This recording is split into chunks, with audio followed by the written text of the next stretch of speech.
A warm welcome to everyone once again to our Real Insight YouTube channel. Today, we're discussing an incredibly terrifying serial killer. The Korean series Mouse is the best series ever made about such a character.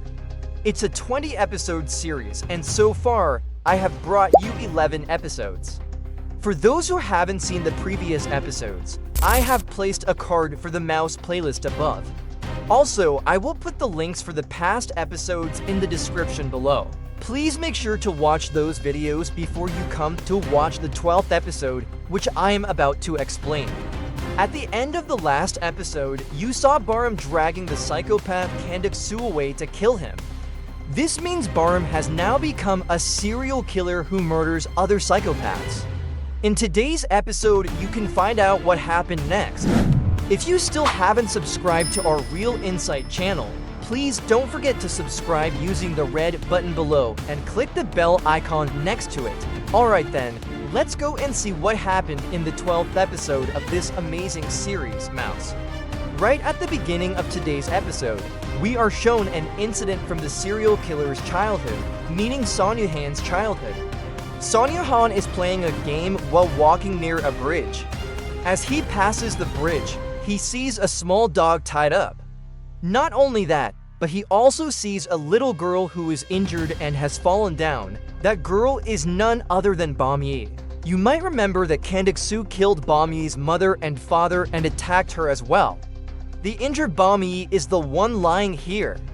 Kandoksoo's method was to tie a small dog near a bridge and use it as bait to catch little girls. The little puppy used to lure Bom-yi is the one tied up here. Sanyohan arrives at the scene, but even after seeing the little girl lying there, he doesn't help her. He calmly continues playing his game and walks away.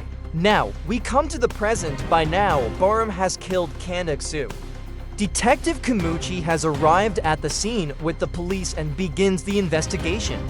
I'll mention one thing. Kandoksoo has been killed at the very same bridge where Bom-yi was found injured as a child. The reason for this will become clear to you in a little while. We are then shown that Baaram is very happy. His mind is now operating with Sanyohan's brain, the brain of a serial killer. Because of that, Baaram is now addicted to killing people, and he feels a great sense of relief after killing someone like that. Now, you might have a question. In the last episode, you saw Baaram attacking his aunt's son who was hiding in his house. After that, how did he suddenly go to kill Kandoksoo? Besides, Baaram believed Kandoksoo wasn't a psychopath and had even tried to commit suicide, right? So I will now explain how Baaram, who was in the middle of that situation, suddenly went to find Kandoksoo. Actually, at that moment, Baaram didn't attack the little boy. The boy was hiding in the same place as the cats, where the mother cat had just given birth. Baaram did find where the child was hiding. But just as Baaram was about to attack the boy, the mother cat scratched his hand. You may remember that the cat did not like Baaram at all. Enraged by the scratch, Baaram ended up attacking and killing the cat instead. After killing the cat, Baaram saw a news report on TV. The report stated that Kandoksoo's mother had committed suicide, leaving behind a note. Upon seeing the note, Baaram recognized the handwriting as the same one from the fake suicide note left when Kandoksoo had his supposed suicide attempt. From this, Baaram correctly deduces that it was actually Kandoksoo's mother who tried to kill him by staging it as a suicide. She then left a note written as if by Kandoksoo, which is why the handwriting matched. However, as you saw in the last episode, Kandoksoo didn't die and was saved at the hospital. His mother knew very well that he was a psychopath, which is why she tried to kill him. Baaram guesses that she must have committed suicide after her plan failed. You, as the audience, can probably see this is a plausible scenario. Therefore, Baaram correctly identified Kandoksoo as a psychopath. Now that Baaram had a target, he went looking for Kandoksoo. While searching, he found an umbrella of the same type that Bom-yi uses, fallen near the very bridge where she was attacked years ago. Baaram suspected Kandoksoo might be there, and that's how he found him. I will explain the manner in which Baaram killed him in a moment.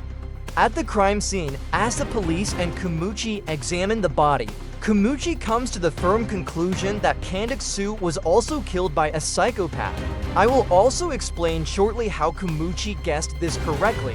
Next, we see that Baaram is deeply saddened. He killed the cat in his house and also killed the psychopath Kandoksoo. While Sanyohan's brain makes him want to kill, when he reverts to his old self, he feels immense turmoil. Professor Lee had warned him about this beforehand. We are then shown Bom-yi in the hospital. She had been severely beaten by Kandoksoo when she tried to save the girl, Yuna. The person who rescued the badly injured Bom-yi and brought her to the hospital was none other than Choi. As you know, whenever something significant happens in this series, Choi is always present. After that, we see Kumuchi and the police discussing the suicide of Kandoksoo's mother.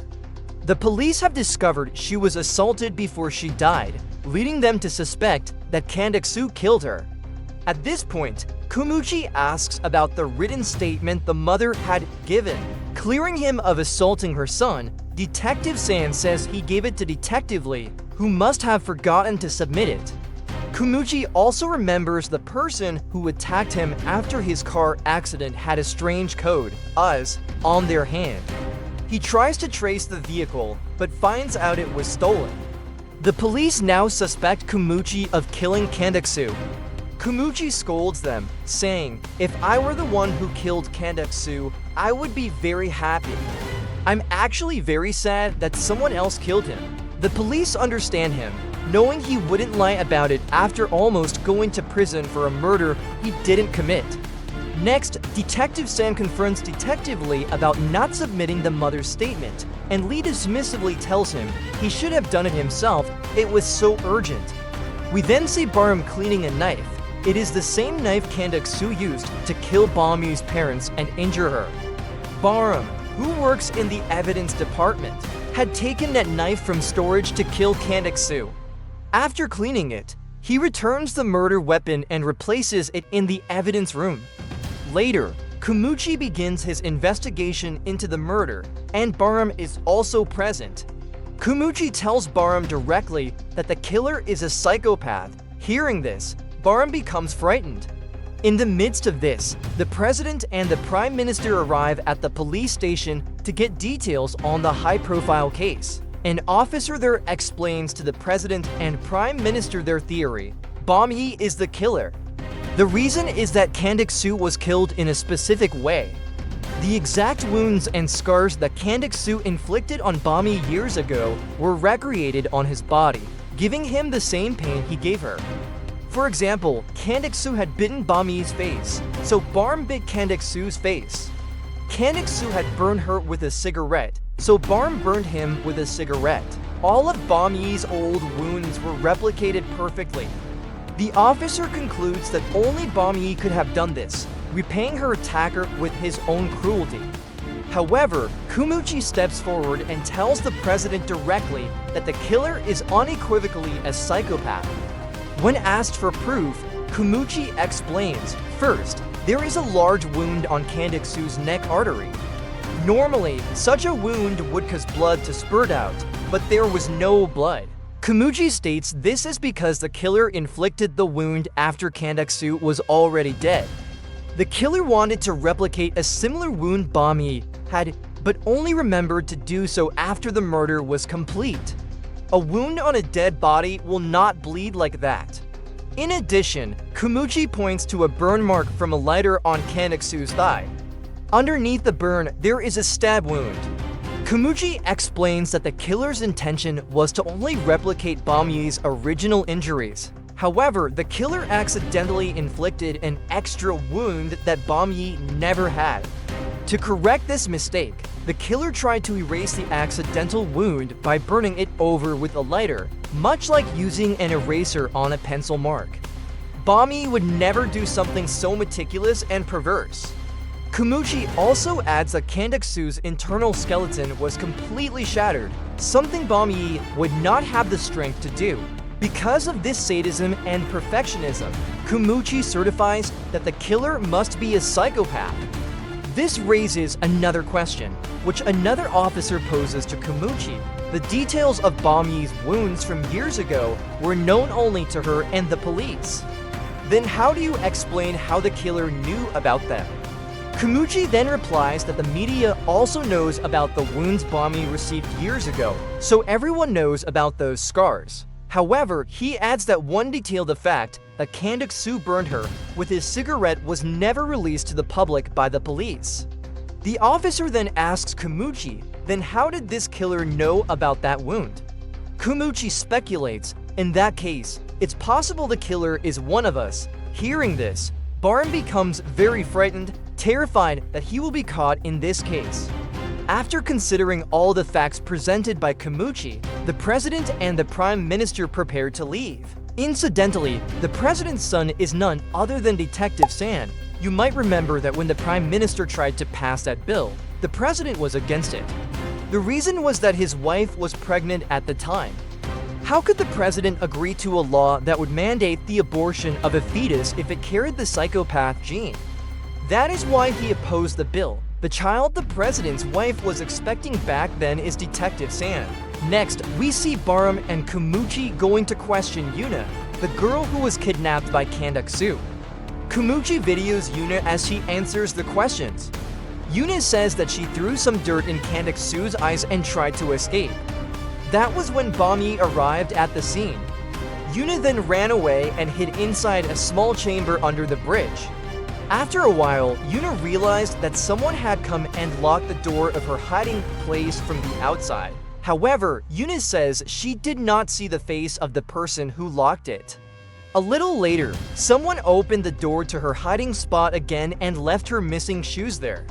But Yuna tells Kumuchi and Baaram that she did not see who did these things. As she says this, however, she keeps glancing at Baaram. We'll have to see what the reason for that is. Perhaps Yuna actually saw Baaram's face. Then we see the police questioning Bom-yi. Bom-yi doesn't directly say that she did not kill Kandoksoo. There's a big reason for this. You'll recall that years ago, a young Bom-yi gave Kumuchi a note asking him to kill Kandoksoo, the man who murdered her parents, and offering that note as payment. Kumuchi had kept that note as a memento. Baaram knew how dearly Kumuchi held onto that note. Since Baaram was the one going to kill Kandoksoo, he felt the note should belong to him, so he took it. While he was killing Kandoksoo, Baaram accidentally dropped the note. Bom-yi later found it. Because of this, Bom-yi now believes that Kumuchi killed Kandoksoo. That's why she remains silent when the police question her. She loves Kumuchi like a brother and is afraid he will go to jail because of this incident. Despite everything he said, Kumuchi is now worried that Bom-yi will get implicated in the case. He calls Baaram and tells him, "You investigate the other aspects of this case. I'll go back to the crime scene and check it out. If there's any evidence connecting Bom-yi, I'll remove it before the police find it." Kumuchi then returns to the spot where Kandoksoo was killed. There, he finds a crucial piece of evidence. He notices an iron pipe has been slightly moved. In addition, he sees a scratch mark on the bridge directly above the pipe. Seeing this, Kumuchi realizes with certainty that Bom-yi is not the killer. He then calls his police team and begins to explain everything.